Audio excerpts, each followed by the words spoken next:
नमस्कार साथियों, स्वागत है आपका आज के करंट अफेयर सेशंस में। आज है 11 जुलाई 2026 और 11 जुलाई 2026 को जो भी इंपॉर्टेंट करंट अफेयर्स के क्वेश्चंस फ्रेम हो सकते हैं वो हम सारे इस वीडियो के माध्यम से डिस्कस करेंगे। रोज की तरह सबसे पहले हम एक दिन पहले जो करंट अफेयर्स हमने अच्छे से बहुत ही विस्तार में पढ़े थे उसका एक शॉर्ट रिविजन करेंगे और उसके बाद आज यानी 11 जुलाई 2026 के जो भी इंपॉर्टेंट करंट अफेयर्स हैं वो एमसीक्यू फॉर्म में हम पढ़ेंगे। ठीक है, सारे एमसीक्यूज जो भी प्रतियोगी परीक्षा है जैसे आईबीपीएस पीओ हो गया, एसबीआई पीओ हो गया, स्टेट गवर्नमेंट एग्जाम्स हो गए जैसे एमपीपीएससी या फिर एसएससी हो गया सेंट्रल गवर्नमेंट एग्जाम, इन सभी प्रतियोगी परीक्षाओं के लिए बेहद महत्वपूर्ण है। ठीक है, तो सबसे पहले हम 10 जुलाई का सारा रिवीजन कर लेते हैं और फिर 11 जुलाई के इंपॉर्टेंट एमसीक्यूज साथ में उससे रिलेटेड फैक्ट्स पढ़ेंगे। पहला क्वेश्चन हमने डिस्कस किया था जुलाई 2026 में लिथुआनिया में भारत का अगला राजदूत किसे नियुक्त किया गया है? गीतिका श्रीवास्तव को। यूक्रेन में भारत का अगला राजदूत किसे नियुक्त किया गया है दोस्तों? अंजनी कुमार को। ठीक है ना, ये दोनों आईएफएस अधिकारी हैं और गीतिका श्रीवास्तव को लिथुआनिया का और अंजनी कुमार को यूक्रेन का नया एम्बेसडर या राजदूत नियुक्त कर दिया गया है भारत की तरफ से। हाल ही में भारत में दवाओं के आयात के लिए किस हवाई अड्डे को अधिकृत किया गया है? तो यह अधिकृत किया गया है नवी मुंबई एयरपोर्ट को। नेक्स्ट हमने डिस्कस किया था हाल ही में जनजातीय कला, संस्कृति और पारंपरिक ज्ञान के लिए भारत का पहला डिजिटल लर्निंग प्लेटफॉर्म कौन सा लॉन्च किया गया है? तो ये लॉन्च किया गया ट्राइबेक्स, है ना। इसमें 100 से ज्यादा कोर्सेस रखे गए हैं जो जनजातियों से संबंधित ज्ञान को बताएंगे। हाल ही में अंडर 20 एशियन रेसलिंग चैंपियनशिप में भारत ने कुल कितने पदक जीते हैं?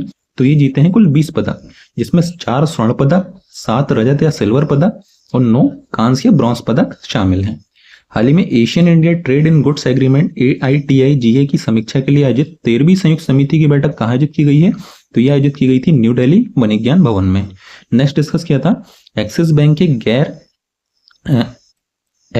के गैर कार्यकारी या अंशकालीन अध्यक्ष के रूप में किसे नियुक्त किया गया है? तो यह नियुक्त किया गया है NS स्वामीनाथन को। और भारत की ब्रिक्स चेयरशिप 2026 के तहत ब्रिक्स वुमेन मिनिस्ट्रियल मीटिंग का आयोजन कहाँ किया जा रहा है? तो यह आयोजन किया जा रहा है कोच्चि, केरल में, है ना। इतने करंट अफेयर्स हमने 10 जुलाई को डिस्कस किए थे और आज 11 जुलाई के सारे इंपॉर्टेंट एमसीक्यूज करंट अफेयर जो है एमसीक्यू फॉर्म में हम डिस्कस करेंगे। पहला प्रश्न है, हाल ही में आरबीआई द्वारा किसे साउथ इंडियन बैंक का नया मैनेजिंग डायरेक्टर एवं चीफ एग्जीक्यूटिव ऑफिसर नियुक्त करने की मंजूरी दी है? ये recently RBI approve the appointment of होम as the new MD and CEO of South Indian Bank. तो इसका करेक्ट उत्तर है option number C, Mahesh Muralidhar Pai, है ना। हाल ही में रिजर्व बैंक ऑफ इंडिया द्वारा महेश मुरलीधर पाई को MD एंड CEO या फिर managing director and chief executive officer of South Indian bank नियुक्त करने की अनुमति या अप्रूवल दे दिया है। ठीक है ना। देखिए, बैंक का नाम है south Indian bank, MD CEO किसे बनाया जा रहा है? महेश मुरलीधर पाई को। अच्छा, सवाल ये उठता है इससे पहले कौन थे? तो इससे पहले थे PR Seshadri ji MD and CEO थे साउथ इंडियन बैंक के। इनका रिटायरमेंट या सेवानिवृत्ति है 30 सितंबर 2026 को, है ना। इसी कारणवश महेश मुरलीधर जी को अगला MD एंड CEO बनाया जा रहा है साउथ इंडियन बैंक का। देखिए, रिजर्व बैंक ऑफ इंडिया की बात हो रही है तो कुछ फैक्ट्स जो कि एग्जाम्स में नॉर्मली पूछे जाते हैं वो आपको पता होना चाहिए आरबीआई के बारे में। स्थापना इसकी कब हुई थी? 1 अप्रैल 1935 को। आरबीआई एक्ट 1934 के तहत इसे स्थापित किया गया था, है ना। कई बार पूछा जाता है कि आरबीआई की स्थापना कब हुई थी? तो ये हुई थी 1 अप्रैल 1935 या 1 अप्रैल 1935 को। राष्ट्रीयकरण या नेशनलाइजेशन कब किया गया था गवर्नमेंट द्वारा? 1 जनवरी 1949। हेडक्वार्टर कहां पर स्थित है इसका? मुंबई में, है ना। मुंबई जो कि महाराष्ट्र में स्थित है, महाराष्ट्र की कैपिटल है मुंबई, यहीं पर रिजर्व बैंक ऑफ इंडिया का हेडक्वार्टर है। और सबसे इंपॉर्टेंट है यहाँ के गवर्नर, तो आरबीआई के गवर्नर कौन है करंटली? संजय मल्होत्रा, है ना। तो ये 4-5 चीजें आपको अच्छे से पता होना चाहिए। नेक्स्ट बात करते हैं, हाल ही में भारत सरकार ने किस विश्वविद्यालय को बेंगलुरु में परिसर स्थापित करने हेतु लेटर ऑफ इंटेंट सौंपा है? या recently government of India handed over a letter of intent to which university to establish its campus in Bengaluru? तो इसका करेक्ट उत्तर है option number C, Flinders university. हाल ही में फ्लिंडर्स यूनिवर्सिटी द्वारा लेटर ऑफ इंटेंट दिया है भारतीय गवर्नमेंट को उसका परिसर स्थापित करने के लिए, है ना। देखिए, फ्लिंडर्स यूनिवर्सिटी जो कि ऑस्ट्रेलिया में स्थित है ना, ऑस्ट्रेलिया में इसकी मेन यूनिवर्सिटी है और ये अपना कैंपस भारत के बेंगलुरु जो कि कर्नाटका की कैपिटल है यहाँ पर स्थापित करना चाहती है, जिसके लिए ऑस्ट्रेलिया द्वारा या फ्लिंडर्स यूनिवर्सिटी द्वारा लेटर ऑफ इंटेंट दिया है भारत गवर्नमेंट को। ठीक है, हाल ही में भारत के प्रधानमंत्री नरेंद्र मोदी जी ऑस्ट्रेलिया के ऑफिशियल ट्रेवल या फिर आधिकारिक यात्रा पर थे 8 से 10 जुलाई के बीच में और इसी के मध्य ये समझौता हुआ है इंडिया और ऑस्ट्रेलिया के बीच में। ठीक है, देखिए ऑस्ट्रेलिया की बात हो रही है तो ऑस्ट्रेलिया की आपको कैपिटल पता होना चाहिए। ऑस्ट्रेलिया की कैपिटल है दोस्तों कैनबरा। यहाँ पर करेंसी चलती है ऑस्ट्रेलियन डॉलर। कौन सी? Australian dollar. प्रधानमंत्री का नाम क्या है? प्रधानमंत्री का नाम है एंथोनी एल्बनीज। ऑस्ट्रेलिया के प्रधानमंत्री का क्या नाम है? Anthony Albanese. राष्ट्राध्यक्ष कौन है जिसे हेड ऑफ स्टेट बोला जाता है? King Charles III। King Charles III Australia के head of state. Governor general कौन है दोस्तों? गवर्नर जनरल है सैम मॉस्टिन। Sam Mostyn. ठीक है, आधिकारिक भाषा या ऑफिशियल लैंग्वेज यहाँ पे इंग्लिश चलती है। सबसे बड़ा शहर, ये क्वेश्चन पूछा जा चुका है ना, ऑस्ट्रेलिया का सबसे बड़ा शहर कौन सा है? सिडनी। ठीक है, नेशनल एनिमल या राष्ट्रीय पशु कौन है? कंगारू। और वहीं राष्ट्रीय पक्षी यहाँ का एमू है ना, राष्ट्रीय पक्षी एमू। तो इतनी चीजें आपको ऑस्ट्रेलिया के बारे में पता होना चाहिए। नेक्स्ट बात करते हैं, हाल ही में भारत सरकार ने किस विश्वविद्यालय को गुरुग्राम, जो कि हरियाणा में है, परिसर स्थापित करने हेतु लेटर ऑफ इंटेंट प्रदान किया गया है? या recently the government of India handed over a letter of approval to which university to establish its campus in Gurugram Haryana? तो इसका करेक्ट उत्तर है विक्टोरिया यूनिवर्सिटी, है ना। विक्टोरिया यूनिवर्सिटी भी ऑस्ट्रेलिया की ही एक यूनिवर्सिटी है जिसमें भारत द्वारा लेटर ऑफ अप्रूवल दिया गया है इसको स्टेब्लिश करने के लिए। कहां पर? गुरुग्राम हरियाणा में। ठीक है ना। जैसे कि हमने डिस्कस किया, प्रधानमंत्री नरेंद्र मोदी जी 8 से 10 जुलाई की आधिकारिक यात्रा पर हैं ऑस्ट्रेलिया में। यहीं पर यह समझौता हुआ था कि विक्टोरिया यूनिवर्सिटी को लेटर ऑफ अप्रूवल प्रदान किया है भारतीय गवर्नमेंट द्वारा। तो 2 यूनिवर्सिटी हो गई, एक तो फ्लिंडर्स यूनिवर्सिटी जिसका परिसर स्थापित करने का लेटर ऑफ अप्रूवल दिया है, कहां पर? बेंगलुरु में स्थापित करने के लिए किया है। और वहीं विक्टोरिया यूनिवर्सिटी का परिसर कहां स्थापित होगा? गुरुग्राम हरियाणा में। विक्टोरिया यूनिवर्सिटी भारत में अपना परिसर कहां स्थापित करेगी? गुरुग्राम हरियाणा में, है ना। और लेटर ऑफ अप्रूवल जैसे हम डिस्कस कर रहे हैं क्या होता है? किसी विदेशी विश्वविद्यालय को भारत में परिसर स्थापित एवं संचालित करने की औपचारिक स्वीकृति, है ना। तो भारतीय गवर्नमेंट द्वारा 2 लेटर ऑफ अप्रूवल दिए हैं 2 यूनिवर्सिटीज को। एक हो गई फ्लिंडर्स यूनिवर्सिटी ऑस्ट्रेलिया और दूसरी हो गई विक्टोरिया यूनिवर्सिटी ऑस्ट्रेलिया। नेक्स्ट बात करते हैं, हाल ही में उत्तर प्रदेश सरकार ने शिक्षकों एवं गैर शिक्षण कर्मचारियों के लिए कौन सी नई स्वास्थ्य योजना शुरू की है? या recently the Uttar Pradesh government launched which new health care scheme for teachers and non teaching staff? तो ये शुरू की है दोस्तों ऑप्शन नंबर सी, मुख्यमंत्री शिक्षक कैशलेस चिकित्सा योजना या chief ministers teachers cashless medical scheme. ठीक है, देखिए उत्तर प्रदेश गवर्नमेंट द्वारा ये स्कीम लॉन्च की गई है, मुख्यमंत्री शिक्षक कैशलेस चिकित्सा योजना, जिसके तहत कैशलेस इलाज कितना रखा गया है? 5 लाख तक का कैशलेस इलाज। और जो भी अभ्यर्थी या जो भी कर्मचारी बीमार होता है उसमें 15 लाख से ज्यादा तक का इलाज, है ना, 15 लाख से ज्यादा तक का पैसा मिल जाएगा उनके इलाज के लिए, चाहे वो शिक्षक हो या गैर शिक्षण कर्मचारी हो, शिक्षा विभाग से संबंधित होना चाहिए। और इस संबंध में MOU साइन की है स्टेट बैंक ऑफ इंडिया से।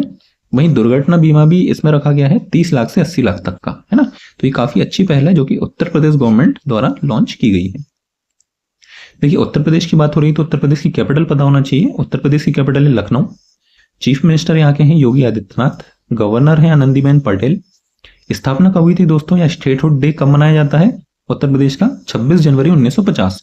प्रत्येक वर्ष 26 जनवरी को स्टेटहुड डे भी मनाया जाता है उत्तर प्रदेश का। हाई कोर्ट कहां पर स्थित है? प्रयागराज में, है ना। तो इतनी चीजें उत्तर प्रदेश के बारे में आपको पता होना चाहिए। नेक्स्ट बात करते हैं, हाल ही में भारत का 6ठा पूर्ण साक्षर राज्य कौन सा बना है? या recently which state became the 6th fully literate state in India? तो ये बन गया दोस्तों उत्तराखंड, है ना। उत्तराखंड 6वां पूर्ण साक्षर या फुली लिटरेट स्टेट बन गया है, मतलब सभी लोग यहाँ के पढ़े लिखे। हाल ही में स्टेट गवर्नमेंट द्वारा ULLAS या understandings of life long learning for all in society, ये कार्यक्रम चलाया जा रहा है सेंट्रल गवर्नमेंट द्वारा, जिसमें 5 राज्यों को पूर्ण साक्षर या फुली लिटरेट स्टेट घोषित किया है। कौन कौन सी 5 स्टेट हैं? पहली है मिजोरम, दूसरी है गोवा, तीसरी है त्रिपुरा, चौथी हिमाचल प्रदेश और 5वीं है सिक्किम। अच्छा, ULLAS क्या है ये? देखिए इसका फुल फॉर्म है understanding of life long learning for all in society. Bharat सरकार का एक नव भारत साक्षरता कार्यक्रम है और इसका मुख्य उद्देश्य 15 वर्ष, कितने? 15 वर्ष या उससे अधिक आयु के उन सभी लोगों को शिक्षित और सशक्त बनाना जो किन्हीं कारणों से औपचारिक स्कूली शिक्षा नहीं ले पाए थे। 15 वर्ष या उससे अधिक आयु के वो सभी लोग जो शिक्षित नहीं थे उन सभी को शिक्षा प्रदान करना, और सभी लोग शिक्षित हो जाते हैं तो उस स्टेट को 100% लिटरेट या पूर्ण साक्षर जिला घोषित कर दिया जाता है। और वर्तमान में इस कार्यक्रम के तहत कुल 6 ऐसे राज्य हो गए हैं जो पूर्ण साक्षर या फुली लिटरेट हो गए हैं। कौन कौन से मैं फिर से रिपीट करूंगा, मिजोरम, गोवा, त्रिपुरा, हिमाचल प्रदेश, सिक्किम और छठवां है उत्तराखंड। देखिए उत्तराखंड की बात हो रही है तो उत्तराखंड की कैपिटल है शीतकालीन, देखिए यहाँ पे सीजन वाइज कैपिटल्स होती हैं। एक है शीतकालीन राजधानी जिसे विंटर कैपिटल बोलते हैं, जिसे वो है देहरादून। और ग्रीष्मकालीन राजधानी या समर कैपिटल है बहरारीसैन, है ना, जिसे गैरसैन भी बोला जाता है। जुडिशियल कैपिटल कौन सी है, जुडिशियल कैपिटल है नैनीताल। चीफ मिनिस्टर यहाँ के हैं पुष्कर सिंह धामी। उत्तराखंड के चीफ मिनिस्टर कौन है, पुष्कर सिंह धामी। और उत्तराखंड के गवर्नर कौन है दोस्तों, लेफ्टिनेंट जनरल गुरमीत सिंह, है ना, लेफ्टिनेंट जनरल गुरमीत सिंह। ये आर्मी में लेफ्टिनेंट जनरल की कमीशन पोस्ट पर थे और रिटायरमेंट के बाद इन्हें उत्तराखंड का राज्यपाल नियुक्त किया गया है। तो उत्तराखंड से रिलेटेड इतने फैक्ट्स आपको पता होना चाहिए। नेक्स्ट बात कर लेते हैं, हाल ही में किस हवाई अड्डे के रनवे के नीचे भारत का पहला 6 लेन अंडरपास कहां बनाया जा रहा है। या India's first 6 lane underpass beneath an active airport runway is being constructed at which airport. So it is being constructed in Lal Bahadur Shastri international airport Varanasi, है ना, लाल बहादुर शास्त्री इंटरनेशनल एयरपोर्ट जो कि वाराणसी में, यहीं पर इसी हवाई अड्डे के रनवे के नीचे भारत का पहला 6 लेन अंडरपास बनाया जा रहा है, 6 लेन अंडरपास, यहां से गाड़ियां निकल सकेंगी। नेक्स्ट बात करते हैं, खेलो इंडिया यूथ गेम्स KIYJ 2026 के 8वें संस्करण की मेजबानी कौन सा राज्य करेगा, या which state will host the 8th edition of the Khelo India youth games. तो इसका करेक्ट उत्तर है तेलंगाना।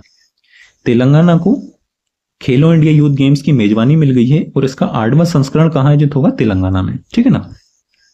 तेलंगाना की बात हो रही है तो कुछ चीज आपको पता होना चाहिए, जैसे इसकी कैपिटल, तेलंगाना की कैपिटल है हैदराबाद, तेलंगाना की कैपिटल है हैदराबाद। चीफ मिनिस्टर का नाम क्या है दोस्तों, अनुमुला रेवंत रेड्डी, अनुमुला रेवंत रेड्डी।